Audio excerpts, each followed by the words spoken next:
Amigos, la exclusión de Venezuela del sistema de mensajería interbancario internacional SWIFT, autorizado por la Oficina de Control de Activos Extranjeros OFAC, por sus siglas en inglés, ocasionó la pérdida inmediata de 77% de sus corresponsalías bancarias, como lo afirmó la vicepresidenta de la República, Delcy Rodríguez.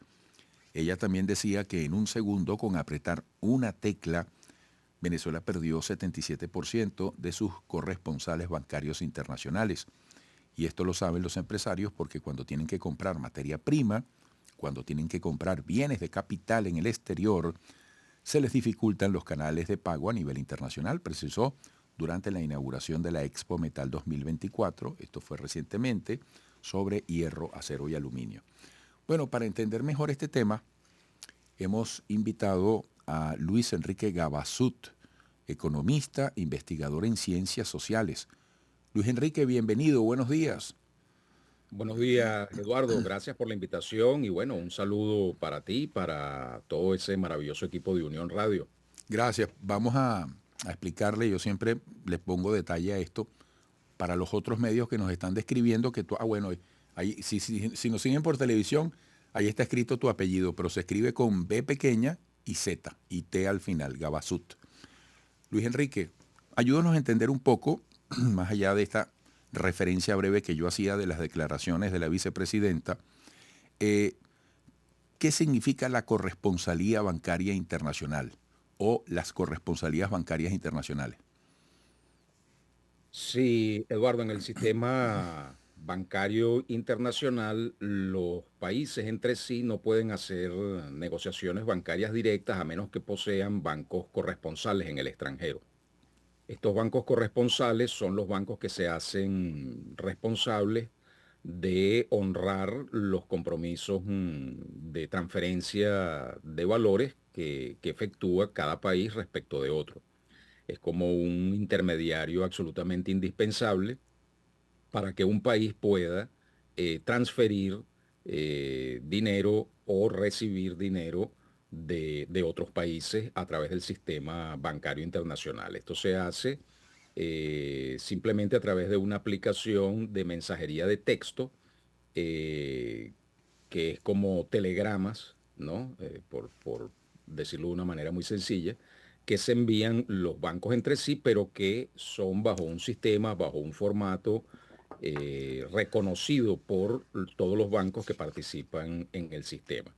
Entonces, si tú pierdes los bancos corresponsales, en este caso, por ejemplo, Venezuela, que perdió la mayoría de sus bancos corresponsales, sobre todo para las operaciones bancarias con Occidente, producto de las medidas coercitivas unilaterales impuestas por Washington, pues evidentemente el país se ve totalmente imposibilitado de efectuar pagos y de recibir pagos.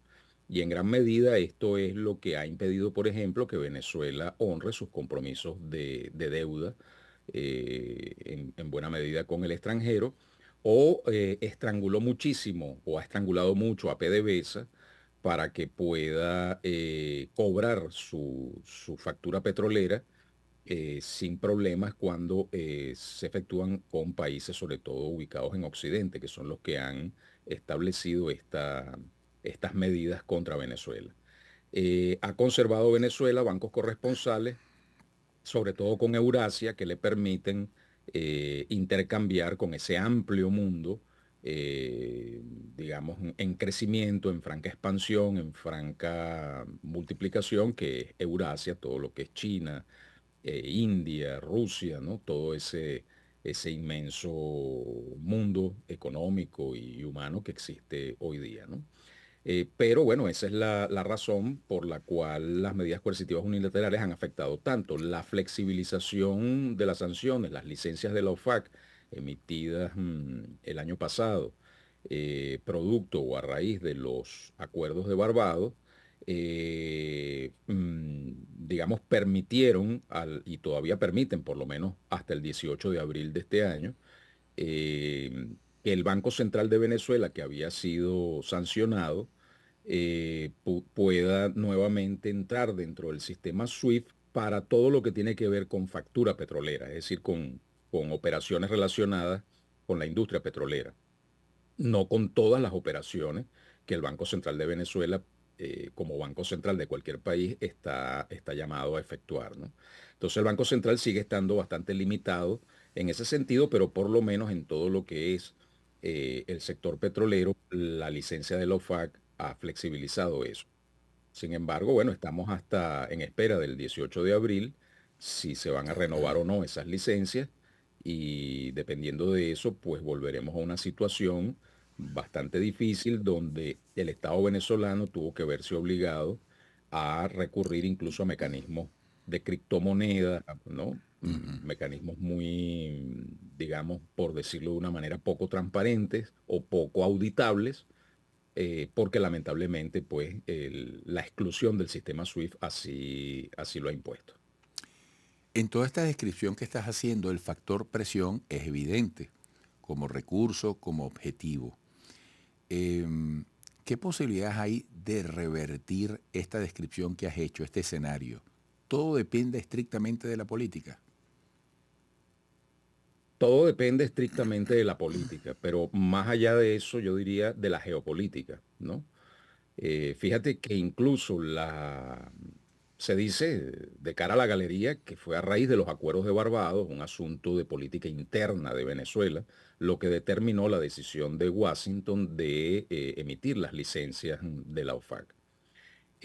Sin embargo, para nadie es un secreto que si no existiese o no hubiese existido para ese momento y continúa la presión global, la presión geopolítica relacionada con la guerra de Rusia-Ucrania, bueno, que ha desestabilizado el mercado petrolero internacional, que ha dificultado los flujos de energía hacia Europa y hacia Occidente en general, y eso hace que los hidrocarburos venezolanos adquieran una relevancia, una importancia estratégica para Occidente, ¿no? Es decir, Occidente necesita del petróleo venezolano mientras esa guerra Rusia-Ucrania y esas medidas coercitivas unilaterales que han impuesto sobre Rusia y su sector petrolero continúen en vigencia. Entonces eso hace que exista una necesidad fáctica, geopolítica, geoestratégica muy importante, al propio tiempo que también existe una situación interna bastante fuerte en los Estados Unidos con el tema de la inmigración, al punto de que estados como Texas, por ejemplo, se ha llegado a plantear incluso hasta un proceso de secesión o de insubordinación respecto al gobierno federal, desconociendo las decisiones del gobierno federal y de la Corte Suprema de los Estados Unidos. En relación con el tema migratorio, y es un asunto pues bastante delicado. Varios gobernadores se han adherido digamos, a las decisiones que ha tomado el gobernador de Texas, y es muy tensa, ¿no? La situación relativa a la inmigración. Entonces, a la administración Biden, Harris Biden, le conviene muchísimo que la situación económica, social, política en Venezuela se regularice, se normalice, para que el flujo migratorio de venezolanos en los Estados Unidos se revierta y no continúe aumentando en ese país. Claro, a nosotros nos conviene muchísimo que Estados Unidos considere que el grueso de la inmigración es de venezolanos, cosa que es totalmente falsa, porque el grueso de la inmigración en Estados Unidos es de flujos migratorios, de todos los países de América Latina y de Centroamérica, sobre todo. Pero nos conviene que piense que son de venezolanos, porque de esa manera la administración Harris Biden evalúa que es importante normalizar, regularizar la situación interna en Venezuela, y eso favorece que existan en vigencia las licencias de la OFAC, ¿no? Ahora, más allá de eso, Eduardo, la normalización de este problema es lograr insertarnos dentro de mecanismos de pago y interbancarios internacionales, globales, mundiales, alternativos al SWIFT. Lamentablemente, toda la banca de los principales países y de las principales economías, de las más grandes economías del mundo en Occidente, son muy cerradas en ese sentido, y sistemas alternativos como el CIPS de China, o como el MIR de Rusia, que son sistemas interbancarios para interactuar con Eurasia. Nosotros estamos insertos en esos sistemas, pero lamentablemente, sobre todo con el MIR ruso, pero lamentablemente no son suficientes para que podamos normalizar nuestras relaciones con los países occidentales y las economías de Occidente, que son muy importantes también para nosotros. Bueno, Luis Enrique, gracias por dar ese recorrido, bueno, redondito, con principio y fin, llevándonos por distintos aspectos que se nota dominas muy bien y nos facilitan herramientas para comprender un asunto que para los que no somos especialistas puede resultar complejo. Muchísimas gracias por tu disposición de siempre. Gracias a ti, Eduardo, y que tengan un feliz día. Feliz día. Luis Enrique Gaba Sut, economista, investigador en ciencias sociales. Volveremos.